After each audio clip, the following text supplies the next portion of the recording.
Hello everyone. Once again, I welcome you all to our platform that is GK Today. And this is our daily current affairs quiz, जहाँ पर हम daily basis पे most important 10 current affairs को detail में analyse करते हैं along with the detailed explanation and static GK part as well. आज है 18th ऑफ जून और आज के सेशन में हम देखेंगे 18th ऑफ जून के most important 10 current affairs. So without taking any further time let's get started. The first question is Tapnuli orangutan that was recently seen in the news is found in which country? आपको बताना है कि ये जो species होती है ओरंगुटान्स की ये कौन सी कंट्री में पाए जाते हैं। The correct answer is B option Indonesia. ठीक है, अब यहाँ पर तो पाए जाते हैं लेकिन अगेन न्यूज़ में क्यों आ गए हैं ये डिस्कस कर लेते हैं। तो रिसेंटली इंडोनेशिया के सुमात्रा आइलैंड्स पर एक साइक्लोन आया था जिसमें 58 तपनुली ओरंगुटान्स की डेथ हो गई।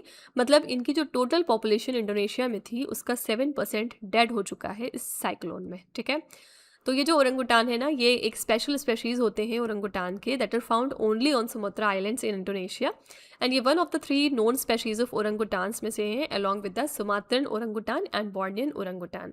तो ये ट्रॉपिकल और सब ट्रॉपिकल मॉइस्ट ब्रॉडलीफ फॉरेस्ट में आपको मिलेंगे south of lake Toba.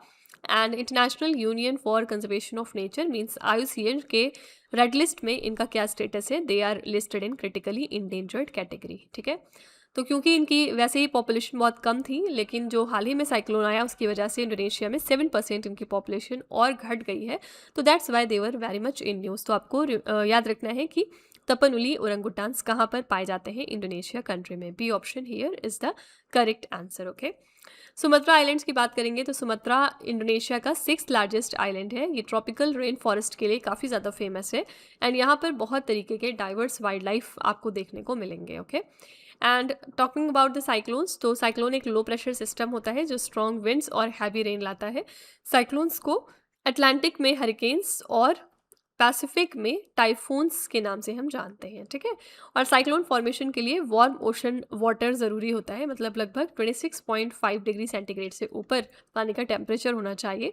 And किसी भी इस तरह की स्पेशीज़ जब न्यूज़ में आती है तो यू हैव टू रिमेंबर कि उनका IUCN रेड लिस्ट में क्या स्टेटस है, ये भी इंपॉर्टेंट है, याद रखना। ठीक है, सो यहाँ पर करेक्ट आंसर है B option Indonesia. Moving to next question now, India's first 8-लेन tunnel is being built beneath which tiger reserve? कौन से टाइगर रिजर्व के बीनीथ इंडिया का पहला 8 लेन का टनल डेवलप किया जा रहा है? The correct answer is C option Mukundra hills tiger reserve. ठीक है, मुकुंद्रा हिल्स टाइगर रिजर्व की लोकेशन क्या है? ये राजस्थान में लोकेटेड है। यहाँ पर इंडिया का पहला 8 लेन का टनल डेवलप किया जा रहा है एंड ये रिजर्व जाना जाता है अपने दरा वाइल्ड लाइफ सैंक्चुरी के लिए। ठीक है, and it lies in a valley which is formed by 2 parallel mountain ranges Mukundra and Gargola. ठीक है, तो ये इंडिया का पहला ऐसा 8 लेन का टनल है, इसलिए इंपॉर्टेंट है, याद रखिएगा। ये डेवलप हो रहा है beneath the Mukundra hills tiger reserve. आपसे एग्जाम में सिंपली ये भी पूछ सकते हैं कि Mukundra hills tiger reserve that were in news these days lies in which Indian state? So it is the part of Rajasthan. Okay, तो यहाँ पर जो इंडिया का 8 लेन टनल है ना, ये इंडिया का पहला 8 लेन टनल होने वाला है जो पहाड़ों के नीचे बन रहा है एंड ये टनल ट्रैफिक फ्लो और ट्रेवल टाइम दोनों को इम्प्रूव करेगा। टनल्स कंस्ट्रक्शन में एडवांस्ड इंजीनियरिंग टेक्निक्स का हम यूज़ करते हैं, राइट? सो यहाँ पर करेक्ट आंसर है सी ऑप्शन। इसी के साथ चलिए हम थोड़े से environment related current affairs revise कर लेते हैं एक बारी। The first question is shield tail snake that was recently seen in the news is endemic to which region? ये स्नेक की वेराइटी आपको मिलेगी इंडिया और श्रीलंका में। The San River that was recently seen in the news is a right bank tributary of which river? ये जो river है the San River, ये right bank tributary है किस river की? The answer is Betwa. What is the IUCN conservation status of white rumped vulture that was recently seen in the news? इसका IUCN status क्या है? The correct answer is critically endangered. Apis mellifera that was recently seen in the news belongs to which species? ये honeybee की species है। What is the IUCN status of bonnet macaque that was recently seen in the news? इनका IUCN status क्या है? Vulnerable. What is the IUCN conservation status of the red-eared slider turtle that was recently seen in the news? Answer is least concern. Simlipal Tiger Reserve recently in the news for black tiger sightings is located in which Indian state? It lies in Odisha। ठीक है, तो ये आपके कुछ environment and biodiversity related current affairs हो गए। Question number 3 पे चलेंगे। Prime minister Narendra Modi was recently conferred with the order of the white double cross first class by which country? ये honour recently prime minister Modi ji को मिला है, किस कंट्री ने दिया है? The correct answer is B option Slovakia. ठीक है, तो ये honour recently prime minister Modi ji को मिला एंड ये हाईएस्ट नेशनल ऑनर है स्लोवाकिया कंट्री का एंड इस अवार्ड को प्रेजेंट किया पीटर पेलेग्रिनी ने। इसी के साथ ये प्राइम मिनिस्टर मोदी जी का 33rd नंबर का इंटरनेशनल अवार्ड है।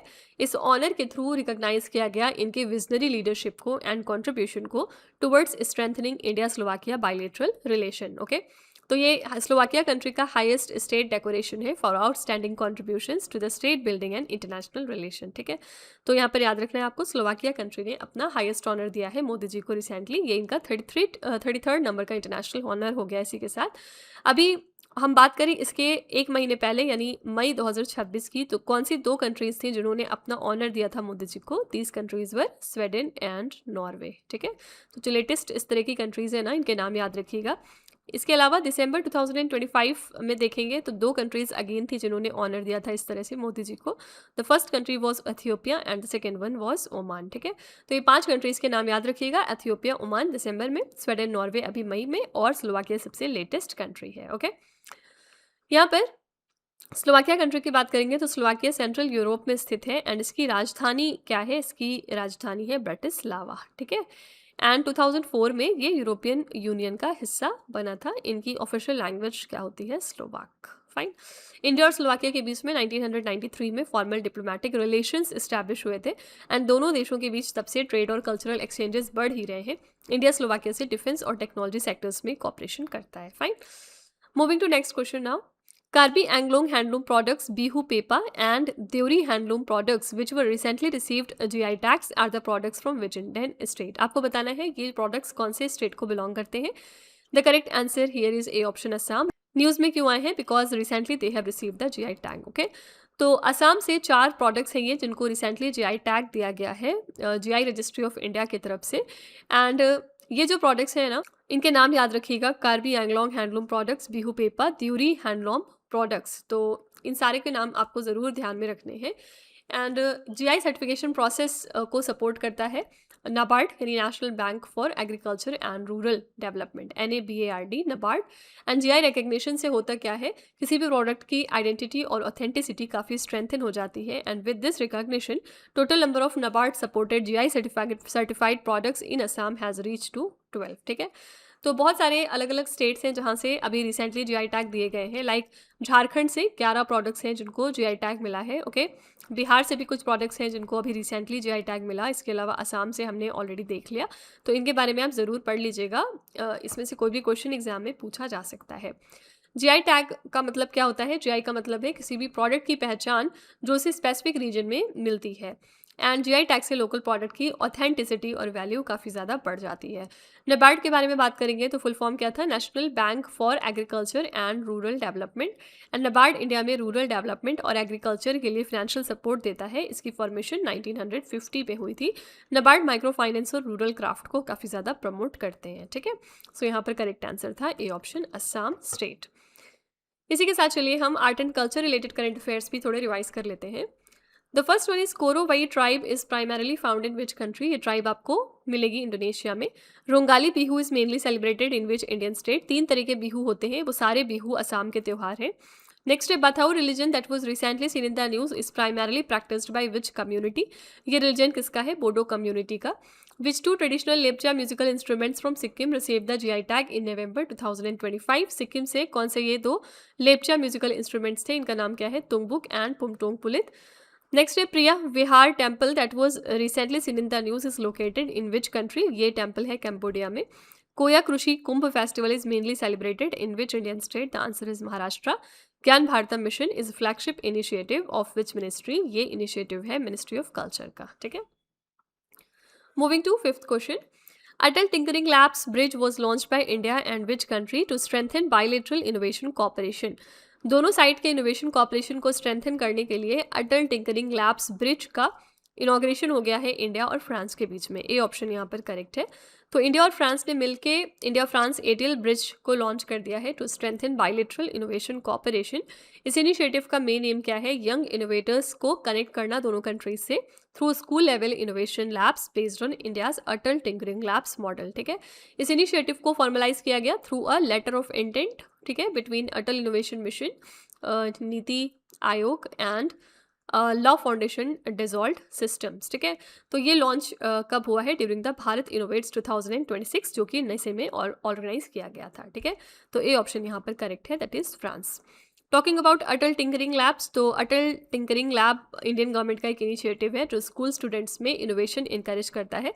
इसमें रोबोटिक्स, इलेक्ट्रॉनिक्स और कोडिंग सीखने के लिए रिसोर्सेज उपलब्ध कराए जाते हैं एंड अटल इनोवेशन मिशन द्वारा एटीएल को भारत में प्रमोट किया जाता है। फाइन। और यहाँ पर फ्रांस के बारे में ऑलरेडी हम एक करंट अफेयर्स क्या पढ़ चुके हैं। 2026 को डिक्लेयर किया गया था India France year of innovation, ठीक है। और याद रखिएगा कि 2026 को इसके बाद यूनाइटेड नेशंस ने भी डिक्लेयर किया था as an international year of women farmer, यानी जो हमारी फीमेल फार्मर्स है ना, उनको ट्रिब्यूट पे करने के लिए international year of women farmer declare किया गया 2026 को। Okay, moving to sixth question. Which city recently became India's number 1 rooftop solar city overtaking Surat? कौन सी सिटी है जो रिसेंटली इंडिया की number 1 rooftop solar city बन गई है सूरत को ओवरटेक करके? ये है उत्तर प्रदेश की कैपिटल लखनऊ, ठीक है। तो Lucknow emerge as India's number 1 rooftop solar city. इसी के साथ सूरत को हमने सरपास किया है in solar panel installation and under the PM Surya Ghar Muft बिजली योजना लखनऊ ने 88,000 रूफटॉप सोलर इंस्टॉलेशन से भी ज़्यादा कवर किए अप्रैल 2026 तक अगर हम देखें तो, एंड बाद में जाके 1,02,603 यहाँ पर क्यूमुलेटिव इंस्टॉलेशंस हुए थे। मई 2026 में अगर अकेले हम देखेंगे तो लखनऊ ने 9,667 नए सोलर सिस्टम्स ऐड किए थे एंड 31 में 2026 को सिटी ने इंस्टॉल किए 333 सोलर यूनिट्स एक सिंगल डे में, which is the highest in Uttar Pradesh, ठीक है। फर्दर उत्तर प्रदेश ने 64,742 रूफटॉप सोलर इंस्टॉलेशंस किए थे मई 2026 में, which accounts for 20% of India's monthly total. Okay, तो अराउंड 3.5 लाख होम्स उत्तर प्रदेश में ऐसे हैं जिनके पास रूफटॉप सोलर सिस्टम फिलहाल मौजूद है, ठीक है। तो 2 things are important only here. India का नंबर 1 रूफटॉप सोलर सिटी बन गया है लखनऊ, इसी के साथ सूरत को हमने ओवरटेक किया है, ठीक है। रूफटॉप सोलर एनर्जी के बारे में बात करेंगे तो rooftop solar systems direct sunlight से इलेक्ट्रिसिटी जनरेट करते हैं। सोलर पैनल्स में फोटोवोल्टाइक सेल्स लगे होते हैं जो लाइट को इलेक्ट्रिसिटी में कन्वर्ट करते हैं एंड रूफटॉप सोलर से इलेक्ट्रिसिटी बिल्स कम होते हैं और एनवायरमेंटल पॉल्यूशन भी कम होता है, राइट। एंड लखनऊ के बारे में ऑलरेडी हम बात कर चुके हैं, ये सिटी ऑफ नवाब्स भी कहा जाता है एंड ये यूपी की कैपिटल है और ये इंडिया का एक हिस्टोरिक सिटी भी है। ये सिटी अपनी अवधी क्यूजीन और नवाबी कल्चर के लिए काफ़ी ज़्यादा फेमस है। एंड यहाँ पर हमने बात करी सूर्य घर मुफ्त बिजली योजना की, तो ये योजना इंडियन गवर्नमेंट की एक इनिशिएटिव है जिसमें फ्री रूफटॉप सोलर इंस्टॉल किए जाते हैं। इसका पर्पज़ है घर घर क्लीन और सस्ती इलेक्ट्रिसिटी को पहुंचाना। तो सोलर पावर यूज से कार्बन फुटप्रिंट कम करने में भी काफ़ी हेल्प यहाँ पर मिलती है। ओके, तो यहाँ पर बी ऑप्शन करेक्ट है लखनऊ। इसके पहले हमने अभी कौन सा एक करंट अफेयर्स पढ़ा था सोलर मार्केट के रिगार्डिंग? डू रिमेंबर कि इंडिया सोलर मार्केट के टर्म्स में सेकेंड नंबर पर आ चुका है, यानी इंडिया दूसरा सबसे बड़ा सोलर मार्केट बन गया है। इसी के साथ हमने किस कंट्री को पीछे छोड़ा? यूएस को, ठीक है। फर्स्ट पर कौन सी कंट्री है सोलर मार्केट के टर्म्स में? चाइना। सेकेंड पर अब इंडिया आ गया है और थर्ड पर यूएसए। अभी हमने बस 2-4 दिन पहले ही इस करंट अफेयर्स को पढ़ा था डिटेल में। ओके, चलिए हम इसी के साथ थोड़े रैंकिंग और इंडिसेस के क्वेश्चन कर लेते हैं। फर्स्ट है which ministry release the India AI governance guidelines in 2025? ये किसने रिलीज की है? The answer is ministry of electronics and IT. The food security index examining climate change impacts on food system was released by which organisation? इसको release किया था international institute for environment and development ने। Next है which organisation release the state of India's environment 2026 report? ये report दी थी centre for science and environment ने। Grievance redressal assessment and index was developed by which department? इसको develop किया department of administrative reforms and public grievances ने। Which ministry has launched the Logistic Port Performance Index? The answer is Ministry of Port, Shipping and Waterways. What is the rank of India in the Global Innovation Index 2025? Answer है यहाँ पर 38. Which organization released a report titled as Military Escalation in the Middle East, Human Development Impacts Across Asia and the Pacific? The answer is United Nations Development Program, ठीक है। तो ये हमारे कुछ reports and indices based question हो गए। Moving to next question now. World sea turtle day celebrated every year on which day? World sea turtle day हर साल हम सेलिब्रेट करते हैं 16 जून को। सी ऑप्शन करेक्ट है। एंड इस दिन हम ऑनर करते हैं mister Archie Carr, who is also known as the father of sea turtle biology. Purpose क्या है? अवेयरनेस क्रिएट करना about the need to protect sea turtles from threats like plastic pollution, habitat loss and climate change. ठीक है, तो world sea turtle day हर साल हम 16 जून को मनाते हैं। और सी टर्टल्स के 7 मेन स्पेशीज होते हैं, like for example green turtle, leather back turtle etcetera. जो लेदर बैक टर्टल है ना, ये सबसे बड़ा सी टर्टल होता है और जेली फिश खाते हैं ये।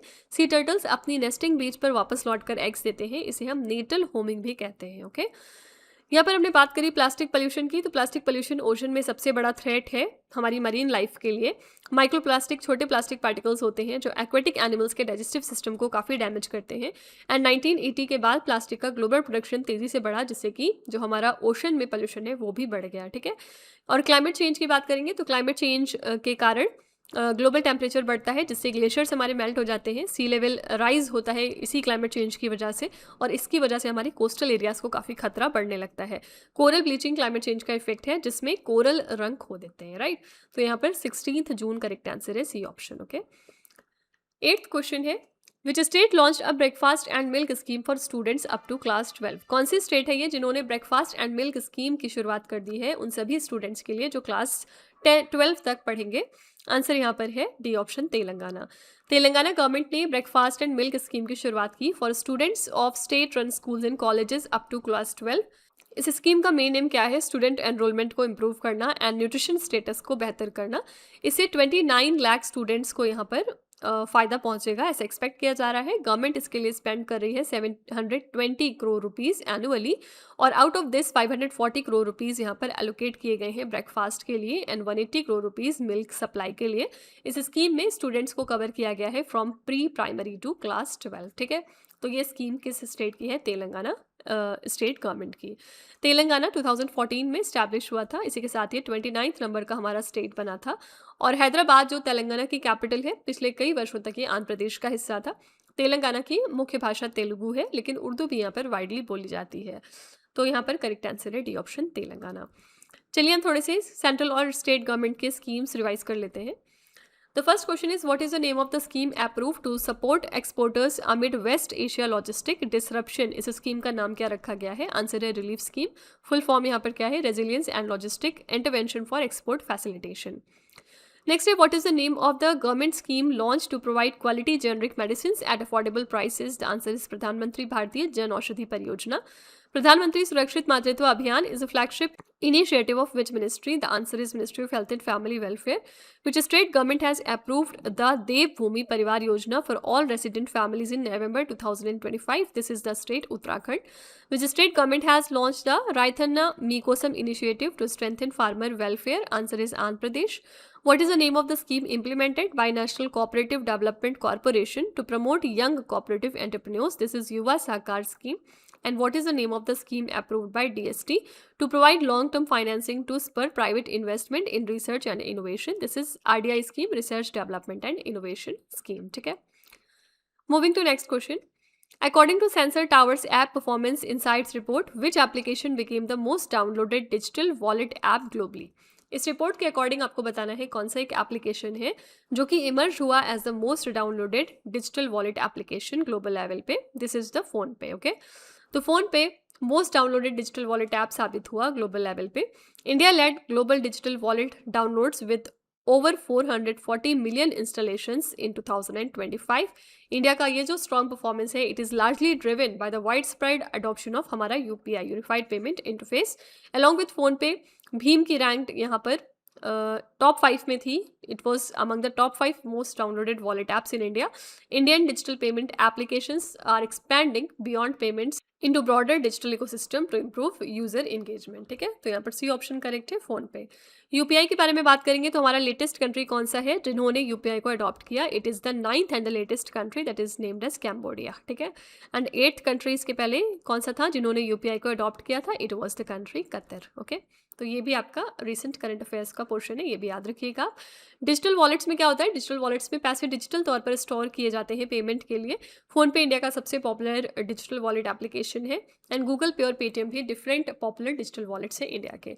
यूपीआई की बात करेंगे तो यूपीआई एक instant real time payment system है इंडिया का। यूपीआई प्लेटफॉर्म किसने डेवलप किया था? एनपीसीआई ने, national payments corporation of India ने।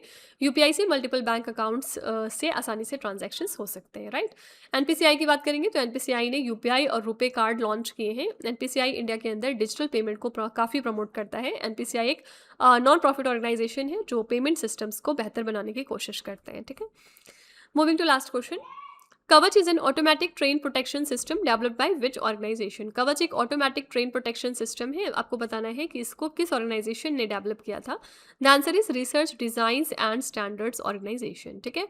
तो रिसेंटली हुआ क्या है, इंडियन रेलवे ने अप्रूव किया है 201 करोड़ रुपीस का project for installation of Kavach in the Ambala division of northern railway. And ये जो प्रोजेक्ट है ना, ये कवर करेगा 811 route kilometres of broad gauge railway sections across Haryana, Punjab and Himachal Pradesh. और कवच को इंडिजिनस तरीके से डेवलप किया गया आपका ऑटोमेटिक ट्रेन प्रोटेक्शन सिस्टम है, और इसको डेवलप किया था research design and standard organisation ने, जो कि हमारा रिसर्च और डेवलपमेंट विंग है इंडियन रेलवेज का। कवच में क्या होगा, सिग्नल पासिंग को प्रिवेंट करने में हेल्प मिलती है at danger, and it reduces the risk of train collision as well. And इस सिस्टम की हेल्प से ब्रेक्स ऑटोमेटिकली अप्लाई हो जाएंगे ड्यूरिंग अनसेफ सिचुएशंस। ऐसे ट्रेन की स्पीड भी रेगुलेट होगी अंडर द क्रिटिकल कंडीशन, ठीक है। तो कवच एक ऑटोमेटिक ट्रेन प्रोटेक्शन सिस्टम है, इसको डेवलप किया है research design and standard organisation ने। C option is the correct answer, okay. Indian railways की बात करेंगे तो इंडियन रेलवेज दुनिया की 4th लार्जेस्ट रेलवे नेटवर्क है बाय साइज। रेलवेज इंडिया के अंदर 1853 में पहली बार मुंबई टू थाने के बीच चलाया गया था, फाइन। और यहाँ पर चलिए हम एक बार लास्ट में बस थोड़े डिफेंस करंट अफेयर्स रिवाइज कर लेते हैं। The first one is what is the name of the first anti submarine warfare shallow water craft inducted by the Indian navy? इसका नाम क्या है? INS Mahe. What is the name of the new AI and GIS command system launch by border security force in 2025? This is decision support system, DSS. Which country develop the Yildirim missile? इस missile को किस country ने develop किया? The answer is Turkey. Exercise Austra Hind 2025 is conducted between India and which other country? तो ये exercise India और Australia के बीच होती है। What kind of vessel is INS Satluj that was recently seen in the news? ये कैसी vessel है? It is a kind of hydrographic survey vessel. Where was India's first water jet production and testing facility inaugurated? इसका inauguration हुआ गोवा में। Which Indian aircraft carrier represented India in the International Fleet Review 2025 at Colombo? ये है हमारी INS Vikrant, ठीक है। तो ये हमारे कुछ डिफेंस करंट अफेयर्स हो गए।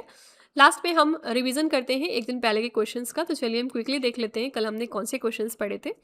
फर्स्ट क्वेश्चन हमने किया था, which state has become the third in India to ban paraquat, a synthetic herbicide? तो रिसेंटली तेलंगाना ने इसको बैन किया। INS Bass that was recently seen in the news is an Indian naval air station located in which state or the union territory? It lies in Andaman and Nicobar Island. World Dengue Day is observed every year on which day? इसको हम 15 जून को observe करते हैं dengue के बारे में awareness create करने के लिए। Who has been appointed as the next Chief of Army Staff in 2026? हमारे next Chief of Army Staff है मिस्टर धीरज सेठ। The Raja festival is mainly celebrated in which Indian state? It is celebrated in Odisha. Who became the first Indian to win the Russia Grand Sand Master Cup 2026? This is Sudarshan Patnaik. Next day, as per the recent report, what is India's current position in the global domestic aviation market? इस मामले में हमारी rank है 3rd. She Marts have been launched under which scheme? ये launch किया गया है under Deendayal Antyodaya योजना, नेशनल रूरल लाइवलीहुड मिशन, ठीक है। नेक्स्ट है Boya Sari and Fabric, Kuchai Silk Sari, Kesariya, Kalakand and Dokra Craft, which recently received the GI tags, are the products of which Indian state? The answer is Jharkhand. Jharkhand से total 11 products हैं जिनको GI tag मिला recently. थाना दिवस जन सुनवाई initiative has been launched by which state or the union territory? ये initiative है दिल्ली का, ओके। तो ये हमारे कल के मोस्ट इंपॉर्टेंट 10 करंट अफेयर्स हैं। अगर आप इनको थोड़ा और बेहतर तरीके से समझना चाहते हैं ना, तो आप हमारा कल का लेक्चर रेफर कर सकते हैं, वहाँ पर हमने इन क्वेश्चंस के बारे में डिटेल में बात की थी, ओके। तो विद दिस हमारा सेशन यहाँ पर कंप्लीट होता है। Before winding up, let me tell you that this questions are part of our daily 20 MCQs quiz series in GK today android application. तो अगर आप इंटरेस्टेड हैं तो प्ले स्टोर पर जाकर आप इस एप्लीकेशन को अपने फ़ोन में इंस्टॉल कर सकते हैं, एंड वहाँ से आप इस कोर्स को सब्सक्राइब भी कर सकते हैं bye paying a very nominal fees, जिसके बाद आपको डेली बेसिस पे 20 क्वेश्चंस प्रोवाइड किए जाएंगे अलॉन्ग विद द एक्सप्लेनेशन, ठीक है। तो इससे आपकी जो प्रेपरेशन है ना वो और बेहतर हो जाएगी, फाइन। तो friends, with this we have completed our session for today. I hope you have liked it and please let me know in the comment section कि आपको ये क्लास कैसी लगी. In case you find it useful तो please hit the like button as well. कल मिलते हैं अब हम कल की क्लास में. Till then stay tuned. Thank you so much for watching. Also don't forget to like, share and subscribe our channel.